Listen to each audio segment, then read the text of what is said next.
సమూయేలు మొదటి గ్రంథము 11వ అధ్యాయము 12 నుండి 15 వచనాలు నేనే చదువుతూ ఉన్నాను. ఒకసారి మీరు బైబిల్ తెరచి చూడండి. 12వ వచనం నుండి, జనులు సౌలు మనలను ఏలునా అని అడిగిన వారు ఏరిరి, మేము వారిని చంపునట్లు ఆ మనుషులను తెప్పించుడని సమూయేలుతో అనగా, సౌలు, నేడు యెహోవా ఇశ్రాయేలులకు రక్షణ కలుగజేసెను గనుక ఈ దినమున ఏ మనిషిని మీరు చంపవద్దనెను. మనము గిల్గాలునకు వెళ్ళి రాజ్య పరిపాలనా పద్ధతిని మరలా స్థాపించుకొందుము రండని చెప్పి సమూయేలు జనులను పిలువగా, జనులందరూ గిల్గాలుకు వచ్చి గిల్గాలో యెహోవా సన్నిధిని సమాధాన బలులను అర్పించి యెహోవా సన్నిధిని సౌలునకు పట్టాభిషేకం చేసిరి. సౌలును ఇశ్రాయేలీయులు అందరూ అక్కడ బహుగా సంతోషించిరి. ప్రార్థన చేద్దాం. పరలోకమందున మా తండ్రి, పరిశుద్ధుడైన ప్రభువా, మీకు వందనాలు. ఈ రాత్రికాల సమయంలో మరలా మీ కృపాసన ఎద్దుకు వచ్చి మీ యొక్క వాక్య భాగములను ధ్యానం చేయడానికి మేము సిద్ధపడుతుండగా, మీ ప్రియ కుమారుడు ద్వారా ఇచ్చిన రక్షణ మేము నిలుపుకోవడానికి లేదా లేనివారు పొందుకోవడానికి పరిశుద్ధాత్మ దేవుని యొక్క సహాయాన్ని కోరుకుంటూ ఈ సమయమందు ఇక్కడున్న నీ బిడలతో నాతో మీరు మాట్లాడి అయా మీరు మహిమ పొందమని సమస్తం మీ చేతులుగా అప్పగించుకుంటూ యేసుక్రీస్తు నామములో ప్రార్థన అడిగి వేడుకుంటున్నాం తండ్రి, ఆమేన్. సాధారణంగా మీ అందరికీ తెలిసిన ఒక విషయాన్ని జ్ఞాపకం చేస్తున్నాను. ముఖ్యంగా యవ్వన పిల్లలు క్రికెట్ ఎక్కువగా ఆడుతూ ఉంటారు. క్రికెట్లో ఇంచుమించు 11 మంది ఉంటారు. ఆ యొక్క జట్టు విజయం సాధించాలంటే కెప్టెన్ అనే ఒకడు ఉంటాడు. అతని యొక్క సలహాలు సూచనల మేరకు ఎవరు ఏ బౌలింగ్ వేయాలి లేదా ఎవరు బ్యాటింగ్ ముందు రావాలి వెనకాల రావాలని ఆయన డిసైడ్ చేస్తూ ఫీల్డ్లో ఎవరు ఎక్కడి నుంచో పెట్టాలన్నది చూస్తూ ఉంటాడు. అల్టిమేట్గా ఒకవేళ ఆ జట్టు కానీ విజయం సాధిస్తే క్రెడిట్ అంతా కెప్టెన్ వెళ్ళిపోకుండా, ఒకవేళ తెలివైన కెప్టెన్ అయితే ఏమంటాడు తెలుసా, ఇది నా ఒక్కడు కృషి కాదు, మేమందరం సమిష్టిగా కలిసి ఆడడం వల్ల మేము కప్పు కొట్టగలిగాము లేదా తేగలిగాము అన్న విషయాన్ని జ్ఞాపకం చేస్తూ ఉంటాడు. ఈ మాట నేను ఎందుకు జ్ఞాపకం చేశానంటే, ఇప్పుడు మనం చదవబడినటువంటి ఈ 4 వచనాల్లో కూడా అటువంటి సందర్భమే కనబడుతుంది. ఈరోజు మనం ధ్యానం చేస్తున్న అంశం పేరు ఏంటంటే, విజయం తర్వాత విజయం అంటే విక్టరీ తర్వాత సంఘము ఎలా జీవించాలి, ఆ సంఘం ప్లేస్లో నీ పేరెట్టుకో. విజయం తర్వాత లావణ్య ఎలా జీవించాలి, విజయం తర్వాత శాంతమ్మ ఎలా జీవించాలి, లేదా విజయం తర్వాత నేను ఎలాగా జీవించాలి. ఎందుకంటే సాధారణంగా విజయం పొందుకున్న తర్వాత మనిషిలో ఒక రకమైనటువంటి గర్వము, అహంకారము వస్తుంది. ఆ విజయం అంటే అది ఓన్లీ ఒక గేమ్ సంబంధించిందే కాదు, మనకు లాభం చేకూర్చేది. అది ఉద్యోగం అవ్వచ్చు, వ్యాపారం అవ్వచ్చు, పేరు అవ్వచ్చు, ప్రఖ్యాతలు అవ్వచ్చు. సాధారణంగా ఇవి మనుషుల్లోకి వచ్చిన తర్వాత మనిషి కొద్దో గొప్ప ఏం చేస్తాడంటే గర్విందుడై జీవిస్తూ ఉంటాడు. ఈ 4 వచనాలు ముఖ్యంగా మనకి ఏం బోధిస్తుందా అంటే, విజయం తర్వాత నువ్వు ఎలా జీవించాలి అన్న విషయాన్ని జ్ఞాపకం చేస్తుంది. మనకు తెలుసు, ఈ 11వ అధ్యాయము ప్రారంభం నుండి మనం జ్ఞాపకం చేసుకున్నప్పుడు అమోనీయుడైనటువంటి నాహోష్ అనేవాడు యావేషు గిలాది వేరు మీదకి వచ్చి మీ యొక్క అందరి కుడి కన్నులను నేను తీసివేస్తాను అన్నప్పుడు వీళ్ళు ఒక 7 రోజులు టైం అడిగి, మాకు సహాయం చేయగల వారి దగ్గరికి మేము వెళ్తామో, ప్రాణపక్షంలో మేము మీకు సరెండర్ అయిపోతామన్న మాటను బట్టి మరి 12 గోత్రాలకి వీళ్ళ దూతలను పంపగా, మరి వర్తమానం సౌలు విని సౌలు మీదకు దేవుని ఆత్మరాగా మరి సౌలు మొత్తం జనాభాని ఆ వచ్చినటువంటి సంఖ్య ఎవరైతే ఉందో వాళ్ళని 3 భాగాలుగా విభజించి అమోనీయుడి మీదకి వెళ్ళి విజయం సాధించిన తర్వాత ఈ జరిగినటువంటి సంభాషణే ఇది. కాబట్టి చూడండి, 11వ వచనంలో ఒకసారి మీకు గుర్తు చేస్తున్నాను.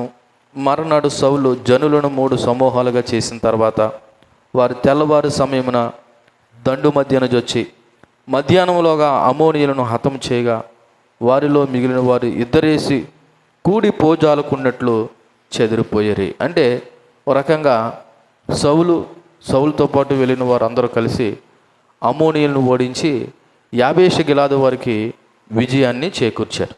వాళ్ళతో చెప్పారు ముందుగానే, రేపు మధ్యాహ్నంలోగా దేవుడు మీకు ఏం కలుగజేస్తాడంటే రక్షణ కలుగజేస్తాడు అన్న మాట ప్రకారంగానే సమూయేలు ద్వారా దేవుడు గొప్ప విజయాన్ని చేకూర్చిన తర్వాత జరిగిన సంభాషణే ఈ 12, 13, 14, 15 వచనాలు.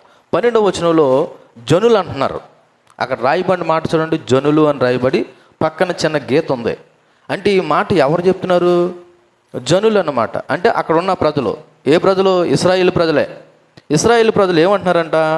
సౌలు మనలను ఏలునా అని అడిగిన వారేరి మేము వారిని చంపునట్లు ఆ మనుషుల్ని తెప్పించుడని సమూయేలుతో అనగా. ఇప్పుడు జనులు ఎవరు మాట్లాడుతున్నారు? సమూయేలుతో మాట్లాడుతున్నారు. ఎవరి గురించి మాట్లాడుతున్నారు? సౌలు గురించి కాదు. ఒకసారి మనం 10వ అధ్యాయము 27వ వచనం చూడండి. 10వ అధ్యాయం 27వ వచనంలో పనికిమాలిన వారు కొందరు, చూడండి అక్కడ పనికిమాలిన వారు కొందరు అని చెప్పి మన పక్కనేముంది? గీత ఉంది. అంటే ఇది వాళ్ళు మాట్లాడిన మాట, పనికిమాలిన వారు మాట్లాడిన మాట. ఏం మాట్లాడారంట? ఈ మనుషుడు మనను ఎలాగ రక్షింపగలడని చెప్పుకొనుచు అతను నిర్లక్ష్యం చేసి అతనికి కానుకలు తీసుకుని రాకుండా అతడు చెవిటివాడైనట్టు ఊరకుండెను. ఇప్పుడు ఆ పనికిమాలిన వాళ్ళ గురించి జనులు మాట్లాడుతున్నారు సమూయేలుతో. ఇప్పుడు మనం 12వ వచనం చదువుదాం. 11వ అధ్యాయం. జనులు సౌలు మనల్ని ఏలునా అని అడిగిన వారేరి. అంటే ఇప్పుడు 10వ అధ్యాయం 27వ వచనంలో ఎవరైతే హేళన చేసి సౌలుని విడిచిపెట్టిపోయారో వాళ్ళని మాకు అప్పగించండి అని ప్రజలు సమూయేలుని అడుగుతున్నారు. మీకు అర్థమైంది కదా? సరే, ఈ వచనంలో నుండి వాళ్ళు అన్న మాటలు మనకు అర్థమైంది కదా. అయితే ఇక్కడ ప్రధానంగా ప్రజలు సమూయేలు దగ్గరనే ఎందుకు అడిగారంటే, సమూయేలు వాళ్ళందరికీ ఒక ప్రవక్తగా ఉన్నాడు. సౌలు రాజుగా అభిషేకింపబడినా అప్పటికి ఇంకా సమూయేలు వాళ్ళందరికీ ఎలాగ ఉన్నాడు? ప్రవక్తగా ఉన్నాడు, ఒక ఆత్మీయ నాయకుడుగా ఉన్నాడు. ఆత్మీయ తండ్రి కాదండి, ఆత్మీయ నాయకుడు. మాలాంటి దైవజనులు అందరూ కూడా మీలాంటి వాళ్ళకి మేము ఏమవుతామంటే నాయకులు అంతే. మేము తండ్రులం కాదు, ఆవిడ తల్లి కాదు. దయతో మీరు అలాగ పొరపాటు పడకండి. మూడోది, సౌలు రాజ్యాన్ని స్థాపించిన వ్యక్తి సమూయేలు. అంటే సౌలుని రాజుగా అభిషేకం చేసి దేవుని యొక్క ప్రణాళిక మేరకు ఈ రాజ్యాన్నంతా స్థాపించిన వ్యక్తి ఎవరంటే సమూయేలు. అందుకే ఈ విషయాన్ని నేరుగా ప్రజలు వచ్చి ఎవరిని అడుగుతున్నారు? సమూయేలుని అడుగుతున్నారు. సౌలుని తిరస్కరించిన ఆ ప్రజలు ఏరి వాళ్ళు మాకు అప్పు చెప్పండి అని. ఎందుకు అప్పు చెప్పండి అని ఇలా అన్నారంటే, విజయం తర్వాత ప్రజలు నిజానికి సంతోషించాలి, లేదా న్యాయాన్ని కోరుకోవాలి. కానీ ఇక్కడ ప్రజలు ప్రతీకారాన్ని కోరుకున్నారు. విజయం తర్వాత ఏం కోరుకోవాలి? సాధారణంగా సంతోషాన్ని కోరుకోవాలి. కానీ ఈ ప్రజలు ఇక్కడ ఏం కోరుకున్నారంటే ప్రతీకారాన్ని కోరుకున్నారు. పైగా ఆ పనికిమాలిన వాళ్ళు ఎవరో కాదు, వాళ్ళు కూడా ఇశ్రాయేలీలే. ఆ 10వ అధ్యాయం 27వ వచనంలో ఉన్న పనికిమాలినోళ్ళు ఎవరు కాదు, వాళ్ళు ఇశ్రాయేలీలే. కానీ ఇక్కడ తోటి ఇశ్రాయేలీలో ఉన్న కొంతమంది పనికిమాలినోళ్ళు అయినా వాళ్ళ యొక్క ప్రాణాన్ని కోరుకున్నారు. కాబట్టి వాళ్ళు నిజానికి రాజును అవమానించారు, నిజానికి వాళ్ళు మరణశిక్షకు అర్హులే. కానీ నిజానికి దేవుని చిత్తం అది కాదు. విజయం తర్వాత ప్రతీకారం కాదు, మనిషిలో కావాల్సింది క్షమాపణ కావాలి. ఏం కావాలండి? క్షమాపణ కావాలి. ఈ రోజున మనుషులు ప్రతీకారాలతో రగిలిపోతున్నారు. కానీ దేవుని వాక్యం చెప్తుంది ప్రతీకారాలు కాదు బాబు, దేవుని బిడ్డల్లో ఉండవలసింది క్షమాగుణం అనే విషయాన్ని ఇక్కడ జ్ఞాపకం చేస్తూ ఉన్నాడు. కాబట్టి ఈ వచనంలో ప్రజలు ఏం కోరుకున్నా, సౌలు ఏం మాట్లాడాడు అన్న దాని గురించి మనం తెలుసుకోవడానికి ముందు ఫస్ట్ ఈ వచనంలో నుండి 3 ముఖ్యమైన విషయాలు జ్ఞాపకం చేసుకుంటే, విజయం తర్వాత ఏ ఒక్కరికి ప్రతీకారం కరెక్ట్ కాదు, క్షమాపణ ముఖ్యము. ఇది మొదటి విషయం. అంతేకాదు విజయం తర్వాత మన హృదయాన్ని పరీక్షించుకోవాలి. చాలామంది ఒకవేళ నాలాటోడికి ఉద్యోగం వచ్చిందనుకో, ఇంక చాలు, నాకేమొచ్చింది? ఉద్యోగం వచ్చింది, ఈ మనుషులతో పని లేదు, ఈ వ్యవస్థతో పని లేదు, నేను నా కుటుంబము, ఇంక నన్ను మించినోడు ఎవడు. లేదా వ్యాపారంలో సక్సెస్ అయ్యాననుకో, ఇక నాకు తిరిగి ఉండదు, ఎందుకంటే నా దగ్గర కావాల్సినంత ధనం ఉంది. ఇటువంటి సందర్భాలు ఒకసారి మన హృదయాన్ని పరీక్షించుకోవాలి. ఒకప్పుడు మన హృదయం ఎలాగుంది, ఇప్పుడు నా హృదయము ఎలాగుంది అన్న పరీక్షించుకోవాలి. ముఖ్యంగా విజయం తర్వాత మనిషిలో వినయం రావాలి. ఎదిగే కొలిది ఏమవ్వాలి? వినయం రావాలి. ఇది ఎందుకంటే హృదయం చాలా డేంజర్ అండి. మనిషి అభివృద్ధి అయ్యే కొలిది ఎక్కలేనటువంటి గర్వం అనేది వస్తుంది. తర్వాత ఈ వచనం బట్టి మనల్ని తక్కువ చేసిన వారిని, ప్రతి ఒక్కరిని వాళ్ళ అంతు చూస్తా, వాడి సంగతి తేలుస్తా అని అనుకోవాల్సిన పని లేదు. ఎందుకని దేవుడు అంటాడు, పగ తీర్చుకునుట నా పని అంటాడు. కాబట్టి మనుషులు మనల్ని తక్కువ చేయొచ్చు, హేళన చేయొచ్చు, లేదా కొట్టొచ్చు, తిట్టొచ్చు, పగ తీర్చుకోకూడదు. నిజం చెప్పాలంటే ఈ సమూయేలు మొదటి గ్రంథం 10వ అధ్యాయం 27వ వచనంలో పనికిమాలిన వాళ్ళు కొంతమంది సౌలుని తిరస్కరించిన తర్వాత, పైగా కానుకలు ఇవ్వకపోయిన తర్వాత సౌలు వాళ్ళ సంగతి చూద్దామని అన్నాడా? ఏం మాట్లాడలేదు. వాళ్ళు ఊసేదే లేదు. ప్రజలే జ్ఞాపకం చేస్తున్నారు ఇక్కడ. కాబట్టి వాళ్ళ అంతు చూస్తాను, వాళ్ళ సంగతి తేలుస్తాను అని మనం ప్రతి ఒక్కరిని లెక్క చూడవలసిన పని లేదు. లెక్కలు ఎవరు చూస్తాడు? ఆయన చూస్తాడు. కాబట్టి మనం మౌనంగా ఉండాలి. మూడోది, విజయము దేవునిది. ఇప్పుడు ఇక్కడ సౌలు ద్వారా జరిగిన విజయము, సౌలు యుద్ధంలో పాల్గొంటే పాల్గొవచ్చు, కానీ విజయం ఎవరిచ్చారు? దేవుడిది. కాబట్టి మనుషులపై ప్రతీకారం తీర్చుకోవడం సరికాదు. విజయం దేవుడిచ్చాడు కాబట్టి మనం మనుషుల మీద ఏం తీర్చుకోకూడదు? ప్రతీకారము తీర్చుకోకూడదు. అందుకు సౌలు జ్ఞానయుక్తంగా, వినయంగా ఏ సమాధానం ఇచ్చాడో ఒకసారి చూడండి. 12వ వచనం, 11వ అధ్యాయము 13వ వచనం. సౌలు అని పక్కనే ఉంది, మళ్ళీ గీత ఉంది. అంటే ఇప్పుడు ఈ మాట ఎవరు మాట్లాడుతున్నారు? సౌలు మాట్లాడుతున్నాడు. ఏమన్నాడు సౌలు? నేడు యెహోవా ఇశ్రాయేలులకు రక్షణ కలుగు చేసెను గనుక ఈ దినమున ఏ మనుషుని మీరేం చేయొద్దు, చంపవద్దనెను. చూడండి, ప్రజలేమో ప్రతీకారాన్ని కోరుకుంటే నాయకుడేమో క్షమాపణ కోరుతా ఉన్నాడు.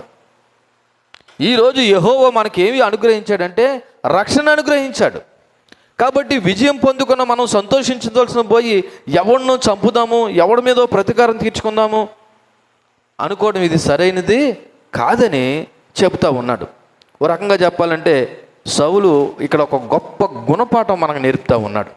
ఏమిటి ఆ గుణపాఠం అంటే, ఈ దినమని ఎవడనో చంపకూడదు. ఎందుకంటే ప్రజలేమో మరణాన్ని కోరుకుంటే సౌలేమో ప్రజల యొక్క కోరికను తిరస్కరించి అతను పరిణితి చెందిన హృదయాన్ని చూపిస్తున్నాడు.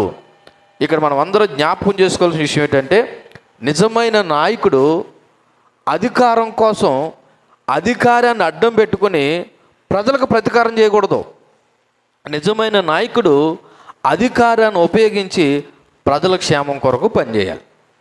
ప్రజలేమో తోటి ఇశ్రాయేలు యొక్క మరణాన్ని కోరుకుంటే సౌలేమో మీరు ఎవరు మరణాన్ని కోరుకోవద్దు, క్షమించండి అని చెప్తున్నాడు. అంటే ఇప్పుడు నిజమైన నాయకుడు ప్రజల క్షేమాన్ని కోరుకుంటాడు తప్ప ప్రజలను భక్షించడు, ప్రజలకు హానికరుడుగా ఉండడు. ఎందుకంటే రోమీలకు రాసినటువంటి పత్రిక 12వ అధ్యాయం 19వ వచనం ఇందాక మనం చదివాను. అక్కడ దేవుడు అన్నటువంటి మాట పగ తీర్చుకుంటే నా పని అనే మాట ఉంటుంది. రోమీలకు రాసిన పత్రిక 12వ అధ్యాయము 19వ వచనంలో, ప్రియులారా మీకు మీరే పగ తీర్చుకొనక దేవుని ఉగ్రతకు చోటీయుడి, పగ తీర్చుట నా పని, నేనే ప్రతిఫలమునిత్తునని ప్రభువు చెప్పుచున్నాడని రాయబడి ఉన్నది అన్న మాటను బట్టి మరి ఈ దినాన మీరెవరూ కూడా ఏ విధమైనటువంటి వ్యక్తులను మీరు చంపొద్దు అన్నాడు. ఎందుకంటే సౌలు అంటున్నాడు, ఈ రోజున శిక్షా దినము కాకుండా రక్షణ దినంగా ప్రకటించాడు. అక్కడ అంటాడు 13వ వచనంలో, నేడు యెహోవా ఇశ్రాయేలుకు రక్షణ కలుగు చేశాను. నేడంటే ఈ దినము ఇశ్రాయేలుకి ఏం కలుగు చేశాడు? రక్షణ. ఇది ఒక కేవలం యాబేషు గిలాది వారికి మాత్రమే కాదు, ఎంటైర్ ఇశ్రాయేల్ ప్రజలందరికీ కూడా అమోనీయుల చేతిలో నుండి ఏం కలుగు చేశాడు? రక్షణ కలుగు చేశాడు. కాబట్టి ఇదంతా మనం అందరం ఆనందించే రోజు. ఒక రకంగా చెప్పాలంటే దేవునికి కృతజ్ఞత చెప్పే రోజు. అంతేగాని రక్తపాతంతో దేవుడిచ్చిన రక్షణని మీరు ఏం చేయొద్దు, అపవిత్రము చేయొద్దు అని ఏం మాట్లాడుతున్నాడో తెలుసా? అద్భుతమైన మాట మాట్లాడుతున్నాడు సౌలు. ఏమన్నాడు? యెహోవాయే ఇశ్రాయేలీలకు రక్షణ కలుగు చేశాను అన్నాడా? నేనే ఇశ్రాయేలు ప్రజలకి రక్షణ కలుగు చేశాను అన్నాడా? క్రెడిట్ అంతా, ఘనత అంతా, మహిమంతా ఎవరికి అందిస్తున్నాడు? దేవునికి అందిస్తున్నాడు. నిజాన్ని చెప్పాలంటే సౌలు ఇలాగ అనొచ్చు, నేనే మిమ్మల్ని రక్షించాను, నా నాయకత్వం వల్లే విజయం సాధించాను అని అనొచ్చు. కానీ అలా అనలేదు. ఏమన్నాడు? ఇది యెహోవా రక్షణ, అనగా ఈ విజయం ఎవరి ద్వారా కలిగింది? దేవుని ద్వారా కలిగిందని ప్రకటించాడు. విజయం దేవునిది కాబట్టి మహిమ కూడా ఎవరికి వెళ్ళాలి? దేవునికి వెళ్ళాలి. కీర్తన 44వ కీర్తన 3వ వచనం చదివితే మనకు ఆ మాట కనబడుతూ ఉన్నది. 44వ కీర్తన 3వ వచనం ఏమని రాయబడి ఉన్నది? వారు తమ ఖడ్గం చేత దేశమును స్వాధీనపరచుకోలేదు, వారి బాహు వారికి జయమియ్యలేదు. నీవు వారిని కటాక్షించుదువు గనుక నీ దక్షిణ హస్తమే, నీ బాహువే, నీ ముఖ కాంతియే వారికి ఏం కలిగజేసింది? విజయం కలుగజేసింది. ఏ మనుషుల వల్ల తోటి ప్రజలకు విజయం రాదు. దేవుని హస్తమే, దేవుని బాహువే, దేవుని కటాక్షమే వారికి ఏం కలుగజేసిందంట? విజయం కలిగజేసింది. ఇక్కడ సౌలు కూడా ఆ మాట అన్నాడు. ఇశ్రాయేలు ప్రజలకు రక్షణ నా వల్ల కలగలేదు బాబు, ఎవరు కలిగింది?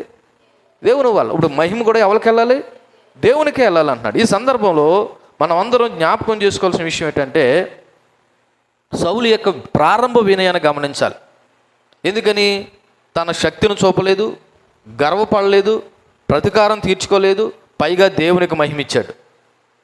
నా శక్తి వలన అనలేదు. తోటి ప్రజల మీద ఏం తీర్చుకోలేదు?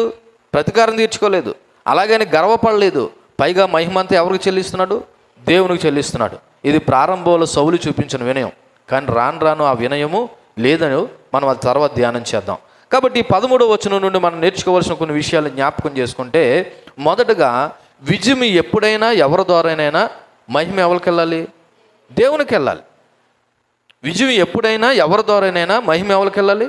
దేవునికి వెళ్ళాలి. ఎందుకంటే ఇది నేను చేశాను కాబట్టే, నేను పరీక్షల్లో బాగా రాశాను కాబట్టే, నేను బాగా ఆడాను కాబట్టే, లేదా నేను బాగా కష్టపడ్డాను కాబట్టే అని ఒకవేళ అంటే మీరు అనుకున్నారేమో. కానీ అల్టిమేట్గా మహిమ మాత్రం ఎవరికి వెళ్ళాలి? దేవునికి వెళ్ళాలి. ఎందుకంటే యెహోవాయే చేశాడు అన్నాడు. నిజం చెప్పాలంటే యుద్ధంలో సౌలు వాళ్ళ టీము వెళ్ళి దెబ్బలాట్లు ఆడారా, లేకపోతే దేవుడు వచ్చి దెబ్బలాటాడా? భౌతికంగా వీళ్ళే దెబ్బలాటాడినా కానీ వాళ్ళ పక్షాన పోరాడింది ఎవరు? దేవుడు. కాబట్టి ఎప్పుడు కూడా మహిమ ఎవరికి వెళ్ళాలి? రెండోది క్షమాపణ. ప్రతీకారం కాకుండా క్షమించడం నేర్చుకోవాలి. నేటి ఆధునిక సంఘం ఏం చేయాలన్నది నేను లాస్ట్లో చెప్తాను. మూడోది వినయం చూపించాలి. ముఖ్యంగా విజయం వచ్చినప్పుడు వినయం చూపించాలి. సాధారణంగా విజయం వచ్చినప్పుడు ప్రజలకు ఏం వస్తుందంటే గర్వం వస్తుంది. కాబట్టి విజయము గర్వానికి నడిపించకూడదు, విజయము వినయానికి నడిపించాలి. నమ్మిన వారి దేవుని స్తోత్రం చెప్దాం. విజయము మనిషిని ఎప్పుడు ఎక్కడ నడిపించకూడదు? గర్వానికి నడిపించకూడదు. విజయం అంటే ఆ ప్లేస్లో నీకు మేలు కలిగేది ఏదైనా అది ఎప్పుడు నేను వినయానికే నడిపించాలి. ఇప్పుడు 14వ వచనం చదువుతాను చూడండి. మనము గిల్గాలుకు వెళ్ళి రాజ్య పరిపాలన పద్ధతిని మనలో స్థాపించుకుందాం రండి అని చెప్పి సమూయేలు జనులను పిలవగా, ఈసారి పిలిపి ఎవరిదే? సమూయేలుది. ప్రారంభం 12వ వచనం మాట్లాడింది ఎవరు? ప్రజలు. 13వ వచనం మాట్లాడింది ఎవరు? సౌలు. ఇప్పుడు 14వ వచనం మాట్లాడుతున్నది ఎవరు? సమూయేలు. ఇప్పుడు ఈ సమూయేలు ఏ విధమైనటువంటి పిలిపిచ్చాడంట? పదండి మనం అందరం ఎక్కడికి వెళ్దాము? గిల్గాలుకు వెళ్దాము. వెళ్ళి ఏం చేద్దాము? రాజ్య పరిపాలన పద్ధతిని మరలా స్థాపించుకుందాము అన్నాడు. అంటే ఇక్కడ ఒక పిలిపిచ్చాడు, పని ఏంటన్నది చెప్తున్నాడు. ఏటి పిలుపు? గిల్గాలకు వెళ్దాం. ఎందుకు వెళ్దాం? రాజ్య పరిపాలన పద్ధతిని మరలా ఏం చేద్దాం? స్థాపిద్దాం. ఏటి ఆ రాజ్య పరిపాలన పద్ధతి అనే విషయాన్ని జ్ఞాపకం చేసుకుంటే, ఆల్రెడీ ఇంతకుముందు సౌలుని అభిషేకించాడు. ఎవరు? సమూయేలు. ఎక్కడ? ప్రారంభ అధ్యాయం 10వ వచనం 1వ వచనంలో, 10వ అధ్యాయం 1వ వచనంలో వ్యక్తిగతంగా సౌలుని ఏం చేశాడు? అభిషేకించాడు. అది ఎవరికీ తెలియదు. రెండోసారి మిస్పాలో కూడా అభిషేకించాడు. అక్కడ కొంతమంది జనులే ఉన్నారు, కొంతమంది జనులు లేరు. ఒకవేళ అందరూ ఉన్నా కొంతమంది ఏం చేశారు? సౌలుని ఇందాక చదివినట్టు కొంతమంది పనికిమాలోలు సౌలుని ఏం చేశారు? తిరస్కరించారు. కాబట్టి ఇప్పుడు అందరి ముందు మరలా సౌలుని అభిషేకించాలని, మరలా రాజ్య పరిపాలన పద్ధతిని కట్టుకోవాలనే ఒక ఆలోచనతో ఇక్కడ సమూయేలు ఒక చక్కటి పిలుపు అనేది ఇవ్వడం జరిగింది. ఒక రకంగా చెప్పాలంటే విజయం తర్వాత అధికారికంగా రాజ్యాన్ని పునరుద్ధరించాలనే ఉద్దేశంతో సమూయేలు ప్రజలందరినీ ఎక్కడికి రమ్మన్నాడు? గిలగాలు రమ్మన్నాడు. ఇక్కడ గిలగాలకి ఎందుకు వెళ్ళాలి అంటే గిల్గాల్లో యెహోవా సన్నిధి ఉంది. ఏముందండి? యెహోవా సన్నిధి. ఆ రోజుల్లో అది ఆరాధన స్థలం. కాబట్టి డిసిషన్ అయినా, రాజ్య పరిపాలన పద్ధతి అయినా, లేకపోతే ఏ మాట చెప్పాలన్నా మీరు మాట్లాడితే ఎక్కడికి వెళ్తారు? వీళ్ళు దేవుని సన్నిధికి వెళ్తారు. కాబట్టి గిల్గాల్ గురించి మనం మాట్లాడుకుంటే ఇశ్రాయేలు చరిత్రలో ఈ ప్రాంతము, ఈ ప్రదేశము చాలా ముఖ్యమైనది. ఎందుకు ముఖ్యమైనదంటే ఇశ్రాయేలు యొర్దాను నది దాటిన తర్వాత మొట్టమొదటి శిబిరము టెంట్లు అక్కడ వేశారు వాళ్ళు. ఇది యెహోషువ గ్రంథం 4:13 ఉంటుంది. రెండవది, ఇదే గిల్గాల్లో వాళ్ళు మరలా సున్నతి చేయబడ్డారు. 40 సంవత్సరాల తర్వాత మరలా అరణ్య ప్రాంతంలోకి వచ్చింది, మళ్ళీ బయటకు వచ్చిన తర్వాత. మూడవది, ఇదే గిల్గాల్లో వాళ్ళ పస్కా పండుగ కూడా ఆచరించారు. ఏ పండుగ ఆచరించారు? పస్కా పండుగ. నాలుగోది, ఇదే గిల్గాల్లో వాళ్ళు ఐగుప్తు అవమానం తొలగించబడ్డదని చెప్పి దానికి గిల్గాల్ అని పేరు పెట్టారు. ఏ అవమానం? ఐగుప్తు అవమానం. వీళ్ళు ఐగుప్తులో ఏం పొందుకున్నారు? ఇశ్రాయేల్ ప్రజలందరూ అవమానంతో నిండి ఉన్నారు. ఇప్పుడు యొర్దాను నది దాటి వీళ్ళు ఎక్కడ ప్రవేశించారు తెలుసా? కానాన్లోకి వచ్చేసారు. కాబట్టి ఇక మీదట ఐగుప్తు అవమానం అంతా మన బ్రతుకుల నుండి పోయిందని చెప్పి ఆ స్థలానికి, ఆ ప్లేస్కి ఏం పేరు పెట్టారంటే గిల్గాలు అని పేరు పెట్టారు. ఇప్పుడు సమూయేలు ఈ ప్రజలందరినీ ఎక్కడ రమ్మంటున్నాడు? ఇప్పుడు అదే గిల్గాల్ కనబడుతున్న ప్రాంతానికి రమ్మంటున్నాడు. ఓ రకంగా చెప్పాలంటే గిల్గా అనేది కొత్త ప్రారంభానికి, దేవునితో నిబంధన పునరుద్ధరించడానికి సూచనగా ఉందన్నమాట. గిల్గాల్ అనే ప్రాంతం కొత్త ప్రారంభానికి, దేవునితో నిబంధనను పునరుద్ధరించుకోవడానికి ఒక సూచనగా ఉంది. అక్కడ అంటాడు కదా సమూయేలు, మరలా మనం రాజ్యం ఏం చేసుకుందాము? స్థిరపరుచుకుందాము. ఇది చాలా ముఖ్యమైన మాట. ప్రతి ఒక్కరి జీవితంలోనూ దేవునితో ఉన్న సంబంధాన్ని పునరుద్ధరించుకోవాలి. ఎందుకంటే చాలా సందర్భాలలో మనం దేవునితో సంబంధంతో ఉంటామనుకుంటాం, కానీ చాలా సందర్భాల్లో దేవునికి మనకి సంబంధం ఏమైపోద్ది తెలుసా? కట్ అయిపోద్ది. ఆ విషయం మనం గ్రహించలేకపోవచ్చు. అందుకే ఎప్పటికప్పుడు మనం దేవుని సన్నిధానంలో దేవుడితో మనకు ఉన్న సంబంధాన్ని ఏం చేసుకోవాలి? పునరుద్ధరించుకోవాలి, రీబిల్డ్ చేసుకోవాలి, రీకనెక్షన్ చేసుకోవాలి. ఇప్పుడు సమూయేలు అది అంటున్నాడు, పదండి. ఎక్కడికి పదండి? మీరందరూ గిల్గాల్కి పదండి. ఏం చేద్దాం? అక్కడ దేవుడు సన్నిధిలో మరలా దేవునితో మన సంబంధాన్ని ఏం చేసుకుందాం? కట్టుకుందాం అంటున్నాడు. అందుకే మనం దేవుని సన్నిధానంలో, అది ఈ చర్చి బిల్డింగ్ అనే కాదు, ఎక్కడైనా సరే దేవుని సన్నిధానంలో ఉండడం ద్వారా దేవునికి మనకి సంబంధం ఏమవుతుందంటే ఇంకా ఎక్కువ అవుతూ ఉంటుంది. కాబట్టి ఇక్కడ ఒక రకంగా సమూయేలు ప్రజలందరినీ గిల్గాల్లో రమ్మని చెప్పడానికి గల కారణం, ప్రారంభంలో సౌలుని ఎవరో కూడా చాలామంది ఏం చేయలేదంటే అంగీకరించలేదు. ఆయన నాయకత్వాన్ని ఏం చేయలేదు? ఒప్పుకోలేదు. ఇప్పుడు ప్రజల సమ్మతితో ఫస్ట్ సౌలు గురించి మాట్లాడుకుంటే, సమూయేలు దేవుడు చెప్పిన మాటను బట్టి సౌలును అభిషేకించాడు. తర్వాత ప్రజలందరి ముందు ఇశ్రాయేలు ప్రజలు కోరుకున్న రాజు ఎవరని చెప్పినప్పుడు ఈ సౌలు ఎక్కడ దాక్కున్నాడంట? సామానులో దాక్కున్నాడు. పోయి వెతికి తీసుకొచ్చారు. తీసుకొచ్చిన తర్వాత ఇశ్రాయేలు ప్రజలను ఏలబోయేవాడు ఇతనే అంటే కొంతమంది ఏమన్నారంట? రాజు చిరంజీవి అవునుగాక అని కేకలో వేశారు. కానీ అందరూ ఆమోదము తెలపలేదు. కొందరు ఏం చేశారు? ఇతనా మనల్ని ఏలేదని చెప్పేసి ఏలనగా మాట్లాడి వెళ్ళిపోయారు. ఇప్పుడు ఈసారి ప్రజల సమక్షంలో, ప్రజల సమ్మతితో మరలా రాజుకి అనగా సౌలుకి పట్టాభిషేకం జరుగుతుంది. ఫస్ట్ దేవుడు ఒంటరిగా సౌలుని అభిషేకించాడు. రెండోది కొంతమంది ప్రజల సమ్మతితోనే రెండోసారి మిస్పాలో ఏం జరిగింది? అభిషేకం జరిగింది. లేకపోతే రాజుగా ప్రకటించాడు. ఈసారి అలా కాదు. ఈసారి ప్రజలే సౌలు వెంబడి ఉన్నారు. ఈసారి ప్రజలు ఎవరున్నారు? సౌలు వెంబడి ఉన్నారు. ఒక రకంగా చెప్పాలంటే ఐక్యత వచ్చింది. ఇక్కడ దేవునికి మహిమ కలుగును గాక. ఏమొచ్చిందండి? ఐక్యత వచ్చింది. యాబేషు గిలాదు వారిని రక్షించిన తర్వాత ప్రజలందరూ అతని నాయకత్వాన్ని అంగీకరించారు. ఇంకా సౌలు లాంటి రాజు మనకి ఎక్కడ దొరుకుతాడు? ఇదిగో మన అందరికీ ఏం చేకూర్చాడు? విజయాన్ని చేకూర్చాడు. కాబట్టి ఈయనే మన రాజు అని చెప్పేసి ఈసారి ప్రజల సమ్మతితో, ప్రజల ఇష్టంతో ఈసారి సౌలు యొక్క నాయకత్వాన్ని ఏం చేశారంటే అంగీకరించారు. అందువల్ల ప్రజల సమ్మతితో రాజ్య అధికారాన్ని మరలా స్థిరపరచాలని, పునరుద్ధరించాలని అలాగని చెప్పేసి కొత్తగా రాజుని ఎన్నుకోవట్లేదు. ఆల్రెడీ ఉన్న రాజునే మరలా మరొకసారి ప్రజలందరి సమక్షంలో సమూయేలు ఏం చేయబోతున్నాడంటే అభిషేకించబోతున్నాడు. అది కూడా దేవుని సన్నిధానంలో. దేవునికి మహిమ కలుగును గాక. కాబట్టి ఈ వచనం నుండి నేర్చుకోవాల్సిన విషయాలు, మొదటిది, మన జీవితంలో కూడా దేవుడు మనకి విజయం ఇచ్చిన తర్వాత ఒకవేళ గర్వంతులే, ఒకవేళ ఏమైనా ప్రవర్తిస్తూ ఉంటే ఆయనతో మరలా మన నిబంధన ఏం చేసుకోవాలి? దృఢపరచుకోవాలి లేదా పునరుద్ధరించుకోవాలి. రెండోది, ఆత్మీయ నాయకుడు బాధ్యత ఏంటంటే దేవుని చిత్తాన్ని గుర్తించి ప్రజల ముందు సౌలును రాజుగా మరలా ఏం చేశాడంటే అభిషేకించాడు.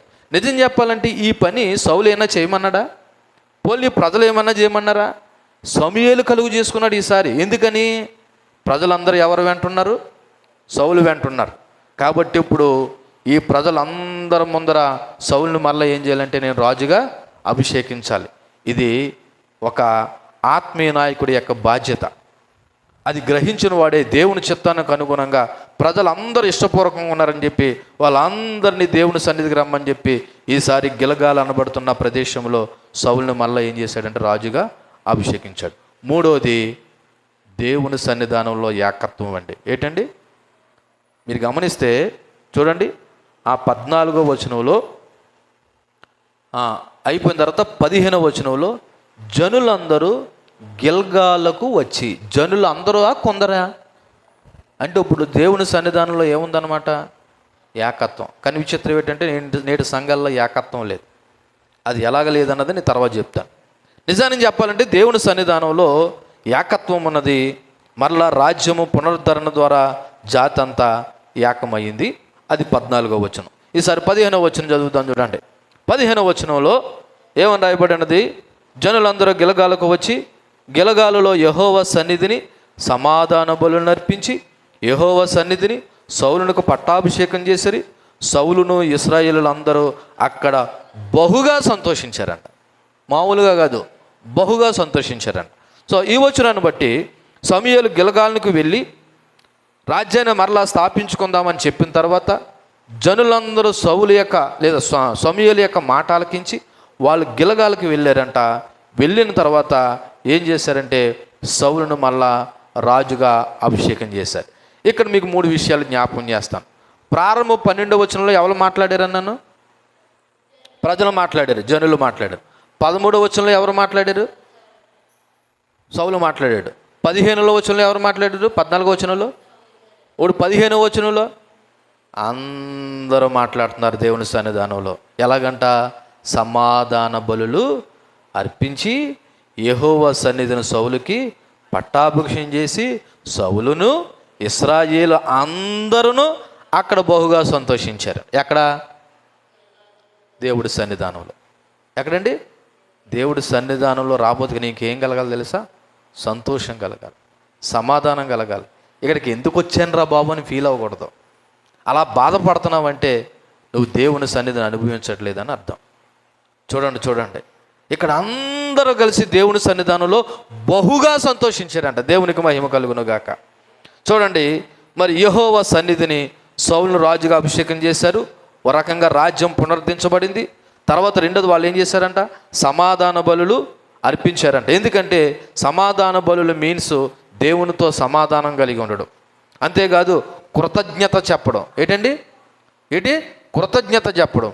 మూడోది ఏకత్వాన్ని సూచిస్తుంది. సౌలును మరియు ఇశ్రాయేలులందరూ అత్యధికంగా సంతోషించారు. ఎందుకు సంతోషించారంటే ఇక్కడ 4 కారణాలు చెప్తున్నాను, లేదా 3 కారణాలు చెప్తున్నాను. మొదటిది ఎడితే తెలుసా? యాబేషు గిలాదు వారికి రక్షణ కలిగింది. యాబేషు గిలాదు వారికి ఏం కలిగింది? రక్షణ కలిగింది. రెండోది, శత్రువులపై విజయం లభించింది. శత్రువులపై ఏం కలిగింది? విజయం లభించింది. మూడోది, రాజ్యం స్థిరపరచబడ్డది. ఇప్పుడు రాజ్యం ఏం చేయబడ్డది? స్థిరపరచబడ్డది. నాలుగోది, దేవుని సన్నిధానంలో ఆరాధన జరుగుతుంది. దేవుని సన్నిధానంలో ఏం జరిగింది? ఆరాధన జరిగింది. ఒకసారి మనము 16వ కీర్తన 11వ వచనం చదువుదామా? 16వ కీర్తన 11వ వచనం చదువుదామా?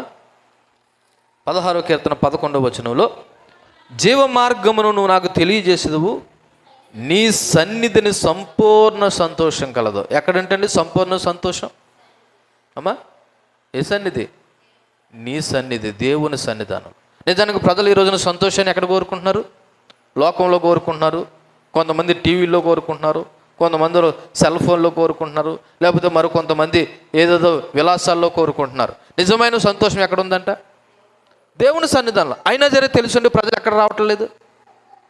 అంటే ఇప్పుడు ప్రజలు ఓ రకంగా చెప్పాలంటే సంతోషాన్ని కోరుకుంటున్నారా? ఓ రకంగా వీళ్ళు అసమాధానాన్ని, అశాంతిని కోరుకుంటున్నారా? నిజానికి సంతోషాన్ని కోరుకునే వాళ్ళైతే ఎక్కడికి రావాలంట? ఓ రకంగా చెప్పాలంటే ఇప్పుడు మనం చదివినటువంటి సమూయేలు గ్రంథంలో ఈ ప్రజలందరూ ఎక్కడ సంతోషించారని ఉంది? దేవుని సన్నిధానంలో బహుగా సంతోషించారని ఉంది. అంటే ఇప్పుడు నిజమైన సంతోషం ఎక్కడుంది? మీకు సింపుల్గా అర్థమయ్యే ఒక భాష లేదా ఒక సిమ్టమ్ చెప్తున్నాను చూడండి. దేవుని మందిరం అనబోధికి నీకు సంతోషం కలుగుతుందంటే దేవుని బీజం నీలో ఉందని అర్థం.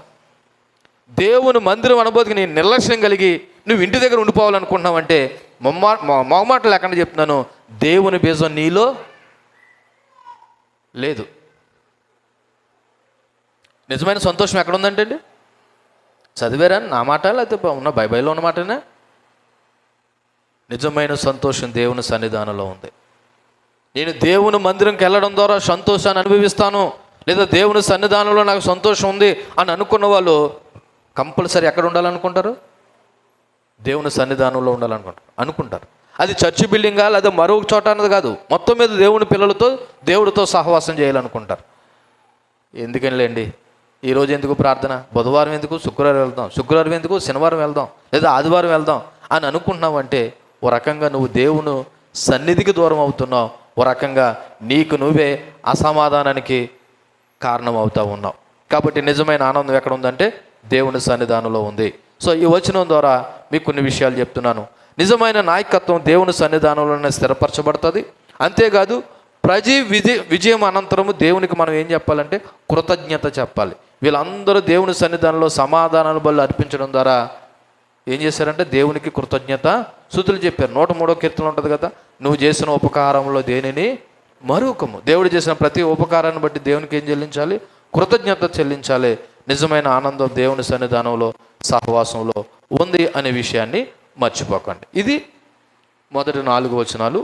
ఆనాడు యాబేషు గిలాదు వారి విషయంలో సౌలు దేవుడి ద్వారా కలిగించిన గొప్ప విజయము. మరి నేటి సంఘానికి ఏంటి దీని నుండి మనం నేర్చుకోవాల్సింది అది చెప్పి నేను ముగిస్తాను.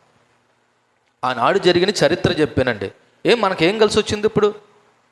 అవునా, సౌలు ద్వారా యాబేషు గిలాదు వారికి ఏం కలిగింది? రక్షణ కలిగిందా? వీళ్ళందరూ దేవుని సన్నిధానంలోకి వెళ్ళి సంతోషించారా? చెప్పుకోవడానికి కథ బాగానే ఉంది కదా.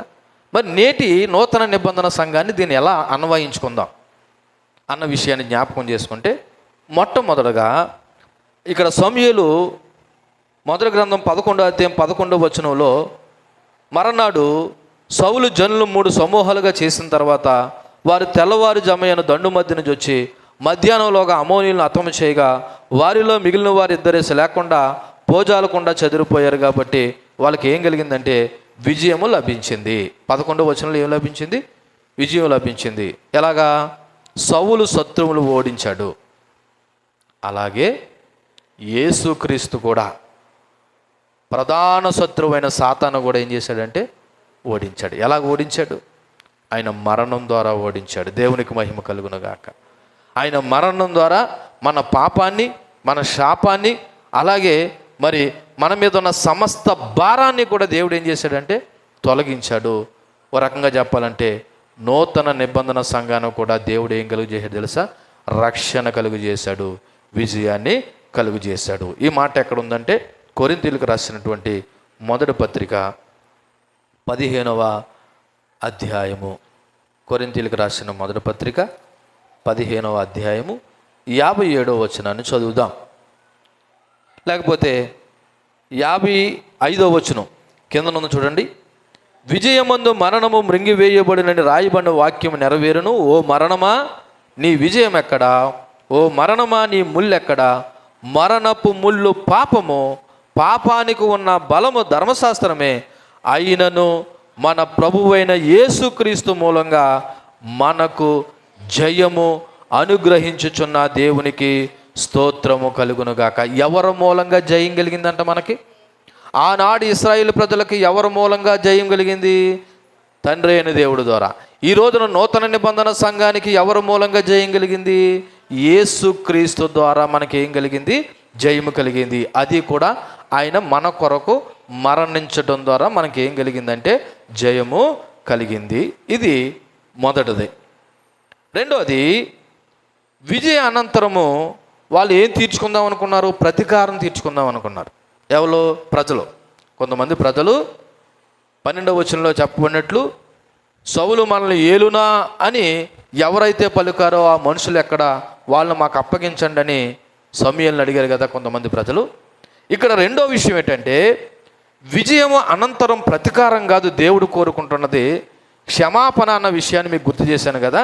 సో ఆనాడు సౌలు ఆ పనికిమాలిన వారిని క్షమించినట్టు నేడు కూడా సంఘము నీ తోటి సహోదరుని క్షమించమని చెబుతా ఉంది. మళ్ళా చెప్తున్నాను, ఆనాడు సౌలు ఆ పనికిమాలిన వారిని క్షమించాడా లేదా? ఏమన్నారు ప్రజలు? ఆ పనికిమాలిన మాకు అప్పచెప్పండి అంటే సౌలు ఏమన్నాడు? ఇది రక్షణ దినము, ఈరోజు మనం ప్రతీకారం తీర్చుకోవాల్సిన దినము కాదు, మనం సంతోషించవలసిన దినము, కాబట్టి వాళ్ళని ఏం చేస్తానంటే నేనేం చేస్తాను, క్షమించేస్తున్నాను అన్నాడు. మరి ఈ రోజున నేటి సంఘంలో ఏమి లేదు చెప్పండి? క్షమాపణ లేదు, ప్రతీకారాలు ఎక్కువైపోతున్నాయి, అపార్థాలు ఎక్కువైపోతున్నాయి, విమర్శలు ఎక్కువైపోతున్నాయి, విభేదాలు వచ్చినప్పుడు ప్రతీకారం తీర్చుకోవాలని చూస్తున్నారు. క్షమించమని వాక్యం చెప్తుంటే సంఘములు ఈ రోజున ఏమైపోయి తెలుసా? ఈర్ష్యలు, అసులు, పగలు, ద్వేషాలు, ఒకరితో ఒకరు మాట్లాడుకోలేనులు సంఘంలోనే ఉంటారు, దేవుడి సన్నిధానంలో ఉంటారు. ఏకత్వం రావాలంటే ఎలా వస్తుంది అంటే అందరూ ఒకరినొకరు ఏం కలిగి ఉండాలా? దేవుని సన్నిధానంలో ఏం వచ్చిందంట ఆ రోజున? ఏకత్వం వచ్చింది. కానీ నేడు నూతన నిబంధన సంఘంలో దేవుని పిల్లలు వాక్యం తెలుసుండి కూడా ఏం చేయలేకపోతున్నారంటే క్షమించలేకపోతున్నారు. ఎఫెసీయులకు రాసిన పత్రిక 4వ అధ్యాయము 32వ వచనాన్ని ఒకసారి చూద్దాం. అపోస్తలుడైన పౌలు ఎఫెసీ సంఘానికి రాసినటువంటి పత్రిక 4వ అధ్యాయము 32వ వచనంలో, ఒకని ఎడల ఒకడు దయ కలిగి కరుణాహృదయులై క్రీస్తునందు దేవుడు మిమ్మల్ని క్షమించిన ప్రకారం మీరును కూడా ఒకరినొకరు ఏం చేసుకోమని ఉంది? మాట్లాడండి, క్షమించుకోమని ఉంది. ఎఫెసీ పత్రిక నూతన నిబంధన సంఘానికి సంబంధించిందేనా? ఆయన ఏమంటున్నాడు? మీరు ఒకని ఎడల ఒకరు ఏ హృదయం కలిగి ఉండాలంట? దయ కలిగి కరుణాహృదయులే ఉండండి. దయ క్రైస్తవుల్లో ఉండవలసిన లక్షణం ఏంటి? దయ. కరుణాహృదయులే ఉండండి. ఓకే, ఉండి ఇదిగో క్రీస్తు యేసునందు దేవుడు మిమ్మల్ని క్షమించిన ప్రకారం మీరు కూడా ఒకరిని ఏం చేసుకోండి, క్షమించండి. పరలోక ప్రార్థన కూడా అదే కదా, తండ్రి మా పొరుగు వాని అపరాధాలు క్షమించిన ప్రకారం మా అపరాధాలు కూడా ఏం చేయండి, క్షమించండి. ఆనాడు సౌలు ఆ పనికిమాలిన వాళ్ళని క్షమించినట్టు నేటి సంఘము కూడా తోటి సహోదరులు ఏం చేయమని చెప్తుందంటే క్షమించమని చెప్తుంది. అలా నువ్వు క్షమించలేనంతకాలం నువ్వు నూతన సంఘంలో సభ్యురాలు కావు. బహుశా ఈ చర్చి బిల్డింగ్లో సభ్యురాలు అవుతావేమోచ్చేమో, కానీ దేవుని యొక్క సార్వత్రిక సంఘంలో నువ్వేం కాలేవు, సభ్యురాలు కాలేవు. ఎందుకు తెలుసా? నీకేం లేదు, క్షమాపణ లేదు. ఏమన్నారు? సౌలుని ఏమన్నారంట కొంతమంది పనికిమాలోలు, వీడు మనల్ని ఏలునా, అభిషేకించిన వాడిని పట్టుకుని ఏమన్నారు? వీడు మనల్ని ఏలునా. అది అంత అవమానకరమైన మాట. ఆయన జర సౌలు ఏం చేశాడు? ప్రతీకారం తీర్చుకున్నాడా? చంపే అవకాశం వచ్చింది, ఆయనగా చంపాడు. ఆయన తరపున ప్రజలే చంపేస్తానంటున్నారు. ఆయన జర సౌలు ఏమన్నాడు? వద్దు, ఇది రక్షణా దినము, నేను వాళ్ళని ఏం చేశాను, క్షమించేశాను అన్నాడు. మరి ఈ రోజున దేవుని పిల్లలు కూడా తోటి సహోదరులను ఏం చేయాలండి? క్షమించాలి. మూడో విషయాన్ని జ్ఞాపకం చేస్తున్నాను చూడండి. మూడో విషయం ఏంటి? ఇక్కడ రాయబడినటువంటి మూడో విషయం మనకి 13వ వచనంలో, ప్రతి విజయాన్ని దేవుని మహిమకే అర్పించాలి. ప్రతి విజయాన్ని ఎవరు మహిమకి అర్పించాలి? దేవుని మహిమకే అర్పించాలి. సౌలు ఎలా చెప్పాడు? ఏమని చెప్పాడు? యెహోవాయే ఇశ్రాయేలులకు ఏం కలుగు చేశాడు? రక్షణ కలుగు చేశాడు. అలాగే నేటి సంఘం కూడా ఏం చెప్పాలి తెలుసా? ఇలా చూడండి, సంఘం ఎదిగిన, ఆత్మలు రక్షింపబడి కొత్తవారు వచ్చిన, లేదా పరిచర్య విస్తరించిన మహిమ పాస్టర్ గారికో సంఘంలో ఉన్న నీకో చెందకూడదు. మహిమ ఎవరికి చెందాలి తెలుసా? దేవునికే చెందాలి. దేవునికి మహిమ కలుగును గాక. ఏమన్నాడు సౌలు? యెహోవాయే మనలను రక్షించాడు. మహిమ ఎవరికి ఆపాదించాడు? దేవునికి ఆపాదించాడు. మరి నేడు సంఘము పాస్టర్లైనా విశ్వాసులైనా మహిమ ఎవరికి వెళ్ళాలి? మా పాస్టర్ గారు అంత తోపు లేడు. మీ పాస్టర్ గారు ఏం చేశాడు? సంఘాన్ని కట్టాడా? నీళ్ళు పోసాడా? లేకపోతే ఏమైనా చేశాడా అంటాడు పౌలు. అపోల్లో ఎవడు? పౌలు ఎవడు? ఒకడు విత్తాడు, ఒక నీళ్లు పోసాడు, కానీ వృద్ధి కలుగు చేసిన వాడు దేవుడే అంటాడు. ఒకవేళ సంఘంలో నువ్వు గొప్ప పరిచర్య చేస్తున్నావా?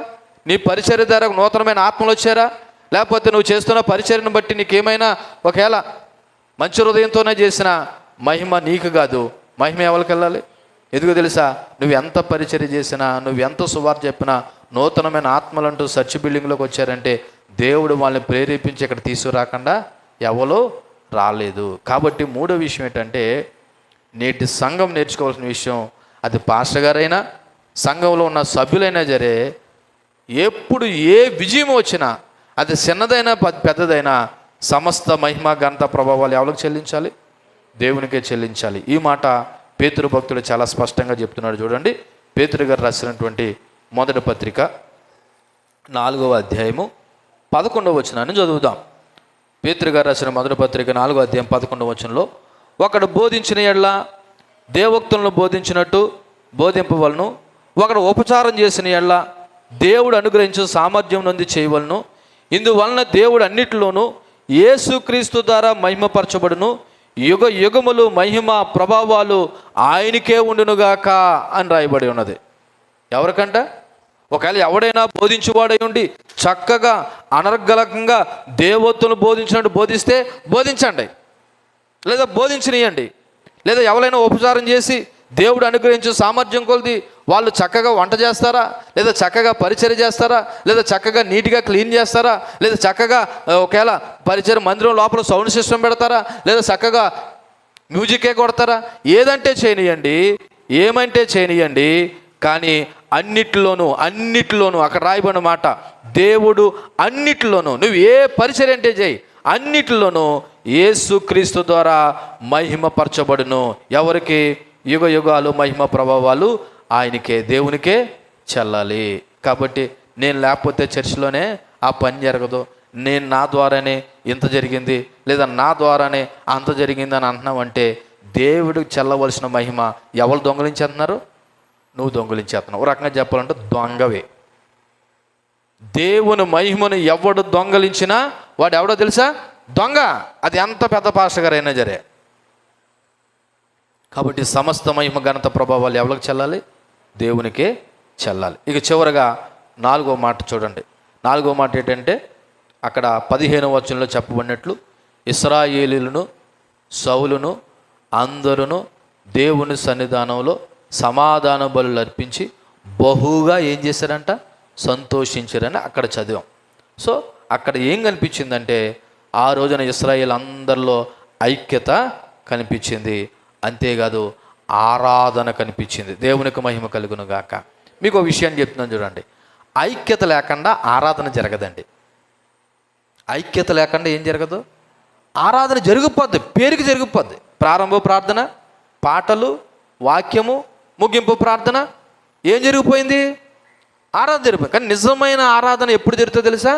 సంఘములో ఉన్న వాళ్ళందరూ ఐక్యత కలిగి, ఏకీభవించి, ఏక మనసు కలిగి, ఒకరితో ఒకరు సమాధానం ఉన్నప్పుడు అది నిజమైన ఆరాధన. దేవునికి మహిమ కలుగును గాక. ఏమంటున్నాడు ఒకసారి దేవుడు నిజమైన ఆరాధన ఎలా కోరుకుంటున్నాడంటే, ఒకసారి మత్తయి సువార్త మనం వెళ్దాం చూడండి. మత్తయి సువార్త